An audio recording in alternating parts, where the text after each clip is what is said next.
Hai, selamat malam. Kalian apa kabar? Semoga selalu baik ya.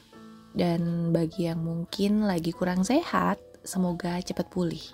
Cerita kita malam ini bukan tentang penampakan-penampakan ya, tapi melipir ke cerita kriminal dulu. Gak apa-apa ya, karena stok cerita serem aku tinggal beberapa aja.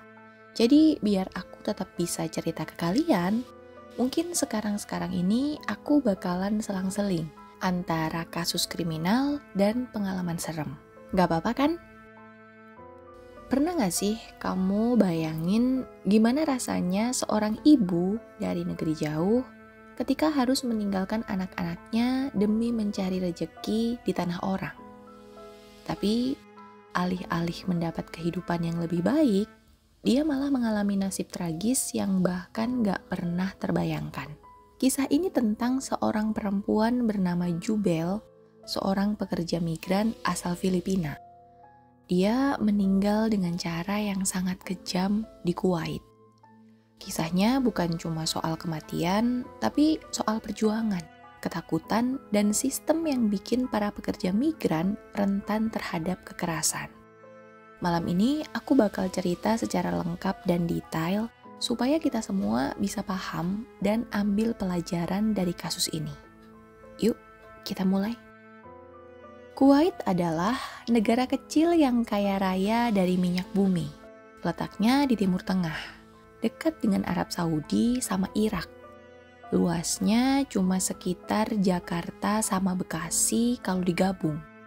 Tapi mereka punya salah satu cadangan minyak terbesar di dunia. Karena itulah, banyak orang dari negara lain kerja di sana, terutama dari Asia. Saking banyaknya, lebih dari 70% orang yang tinggal di Kuwait itu bukan warga aslinya. Dan dari sekian banyak pekerja migran, salah satu yang paling sering dikirim ke sana adalah perempuan-perempuan Asia, seperti dari Filipina, Indonesia, Bangladesh, dan lain-lain. Mereka bekerja di sana sebagai pembantu rumah tangga.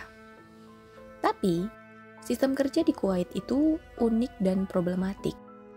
Ada yang namanya sistem kafala. Sistem ini bikin pekerja migran terikat sama majikannya. Atau bisa dibilang, kafala itu artinya si pekerja ini statusnya nempel ke majikan. Jadi, si majikan ini bukan cuma bos, tapi juga penjamin visa sekaligus penentu nasib. Yang artinya, paspor kamu bakalan dipegang bos ini.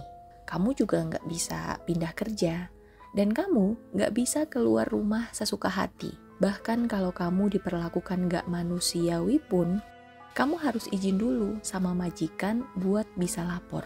Dan kalau kamu nyoba kabur atau ngeluh, resikonya berat banget. Karena bisa dideportasi atau bahkan masuk penjara.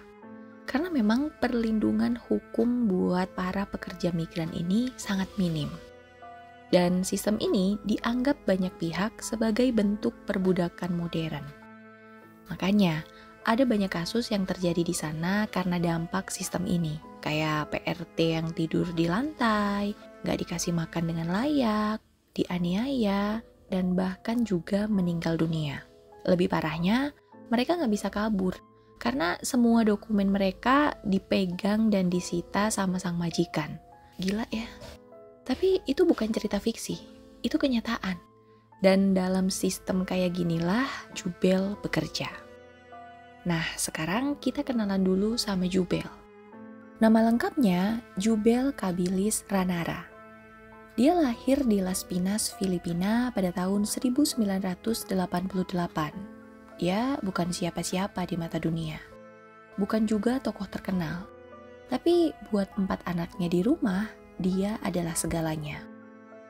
Jubel sendiri adalah seorang ibu dari 4 orang anak dan salah satu dari ribuan perempuan Filipina yang rela ninggalin tanah air demi masa depan keluarganya.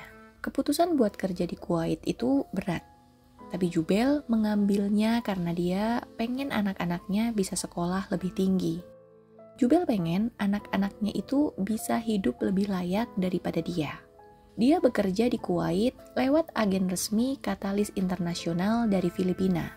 dan kemudian diberangkatkan oleh agen partner mereka yang ada di Kuwait, yaitu Platinum International Office.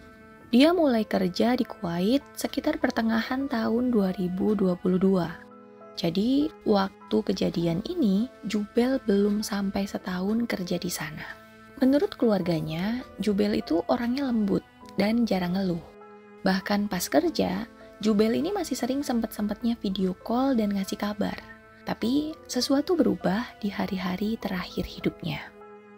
Pada tanggal 20 Januari tahun 2023, tepatnya di malam hari, Jubel sempat menghubungi ibunya lewat telepon. Dan percakapan mereka malam itu kayak semacam firasat. Jadi Jubel bilang dia takut sama anak laki-laki majikannya. Iya, bener.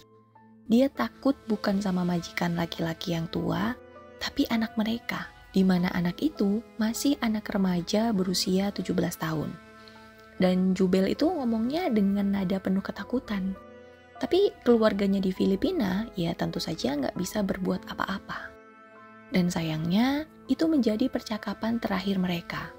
Karena besok paginya, berita duka itu datang. Tepatnya di tanggal 21 Januari tahun 2023 pagi-pagi buta, polisi Kuwait dapat laporan kalau ada sesuatu yang mencurigakan di Gurun Al-Salmi. Jaraknya sekitar 30 km dari pusat kota Kuwait. Dan ketika mereka datang, yang mereka lihat adalah tubuh manusia yang hangus terbakar. Bagian kepalanya retak, dengan tubuh terbakar hampir seluruhnya. Dan tentu saja susah untuk dikenali. Tapi setelah melewati proses identifikasi dan autopsi, jenazah itu ternyata adalah Jubel Ranara. Hasil otopsi yang dilakukan otoritas Kuwait menyimpulkan bahwa Jubel tewas setelah dipukul benda tumpul dengan keras di kepalanya. Setelah itu, jasadnya dibakar. Dan yang lebih menyedihkan lagi, kemungkinan Jubel ini dalam kondisi mengandung. Iya, benar. Hasil otopsi menyebutkan bahwa Jubel sedang hamil. Diduga usia kandungannya saat itu sudah menginjak 4 bulan. Dan dari situlah, investigasi mulai difokuskan ke orang-orang di sekitar rumah majikan Jubel. Dan dalam waktu kurang dari 24 jam, penyelidikan polisi langsung mengarah ke satu sosok, yaitu Turki AZ Al-Azmi. Dia adalah anak dari majikan Jubel, umurnya saat itu baru 17 tahun. Dan dari penyelidikan, polisi menyimpulkan bahwa Turki mengakui bahwa dirinya telah memperkosa Jubel. Dan saat dia tahu Jubel hamil, dia takut banget perbuatannya diketahui. Makanya, dia memukul kepala Jubel dengan benda keras sampai tewas. Setelah itu, dia memasukkan jasad Jubel ke bagasi mobil milik ayahnya, lalu membawanya ke gurun.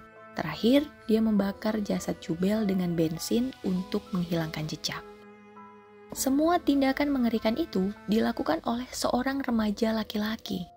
Sementara Jubel cuma bisa pasrah. Apalagi Jubel berada dalam sistem yang menempatkannya sebagai hak milik majikan, yang mana dia bahkan gak punya tempat buat ngeluh atau minta perlindungan. Dan kejadian ini semacam pengingat kelam bagaimana pekerja migran rentan terhadap kekerasan, terutama di sistem kafala yang membatasi kebebasan mereka. Sementara itu, setelah jenazah Jubel ditemukan dan diidentifikasi, keluarganya di Filipina menerima kabar yang paling menyakitkan dalam hidup mereka. Dan pada tanggal 27 Januari tahun 2023, jenazah Jubel dipulangkan ke Filipina. Ketika peti jenazah itu sampai di Manila, keluarganya sudah menunggu dengan hati yang hancur. Tapi karena kondisi tubuh Jubel yang sudah sangat rusak akibat pembakaran, peti itu tetap dibiarkan tertutup sampai proses pemakaman. Karena mereka bahkan gak sanggup ngeliat jasad orang yang sangat mereka sayangi itu untuk terakhir kalinya. Keluarga Jubel dengan tegas menolak segala bentuk kompensasi dari pihak pelaku atau majikan.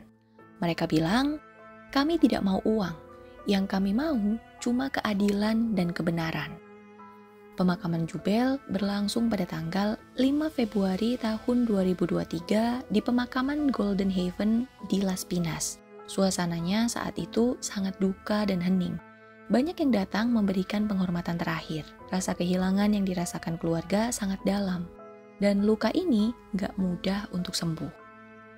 Kasus ini pun kemudian dilanjutkan di pengadilan Kuwait. Karena pelaku masih di bawah umur, hukuman maksimal yang bisa dijatuhkan adalah 15 tahun penjara. Pada tanggal 15 September tahun 2023, pengadilan tingkat pertama menjatuhkan vonis tersebut, ditambah dengan 1 tahun tambahan karena pelaku mengemudi tanpa SIM saat membawa jasad Jubel. Vonis ini kemudian dikonfirmasi kembali dalam proses banding pada tanggal 21 Februari tahun 2024.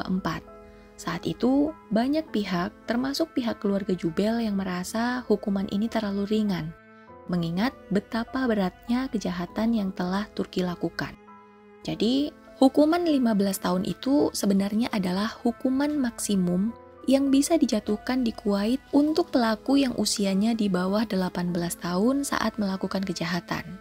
Sistem hukum di sana punya aturan khusus buat pelaku yang belum dewasa, di mana mereka nggak langsung dijatuhi hukuman mati atau penjara seumur hidup, meski kejahatannya berat. Selain faktor usia pelaku, ada juga beberapa pertimbangan lain yang disebut dalam persidangan, kayak pelaku ini mengaku bersalah dan kooperatif selama penyelidikan.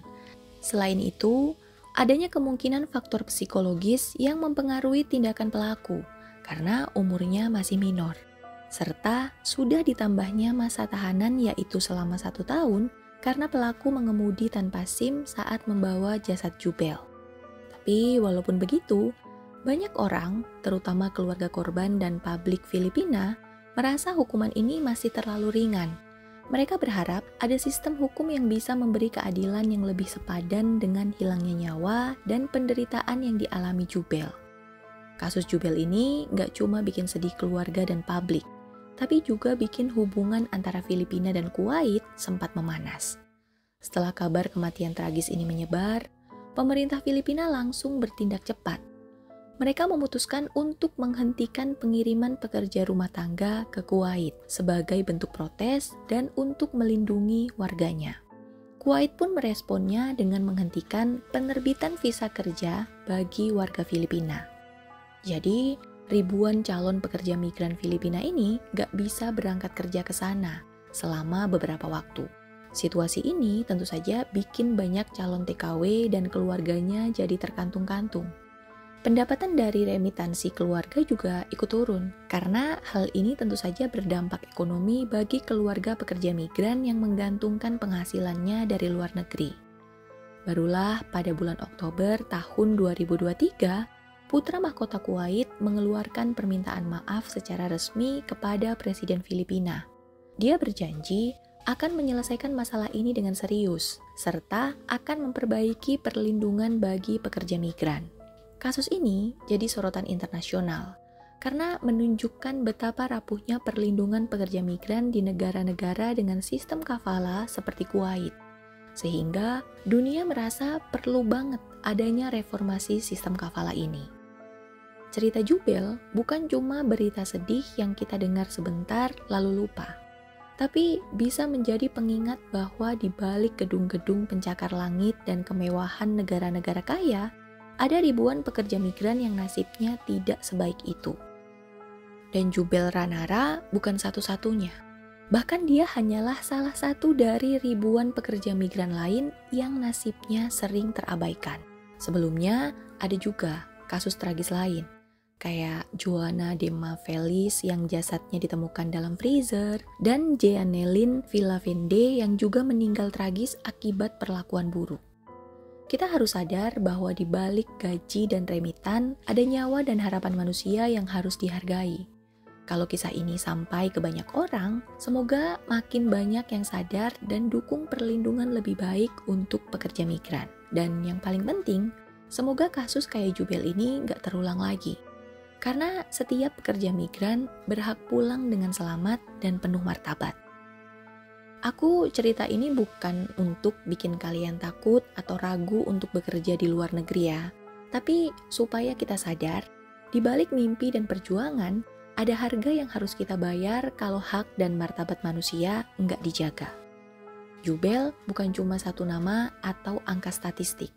Dia adalah ibu, anak, dan manusia yang punya cerita serta rasa takut. Kisah ini mengingatkan kita untuk selalu menghargai hak asasi manusia. Karena perubahan bukan cuma tugas pemerintah atau lembaga. Perubahan besar bisa dimulai dari kita yang berani peduli dan ngangkat suara buat yang terpinggirkan. Terima kasih untuk yang sudah dengerin cerita ini sampai selesai. Gak apa-apa ya, aku selipin cerita kriminal di antara cerita-cerita serem kita. Karena menurutku ini juga serem, dan bahkan lebih serem dari setan. Buat kalian yang mungkin baru nemuin channel ini juga selamat datang. Aku yang penakut ini harusnya rutin absen setiap hari Senin dan Kamis. Kalau kalian gak mau ketinggalan ceritaku, boleh di subscribe. Dan boleh banget di like jika kalian suka. Sugeng Dalu!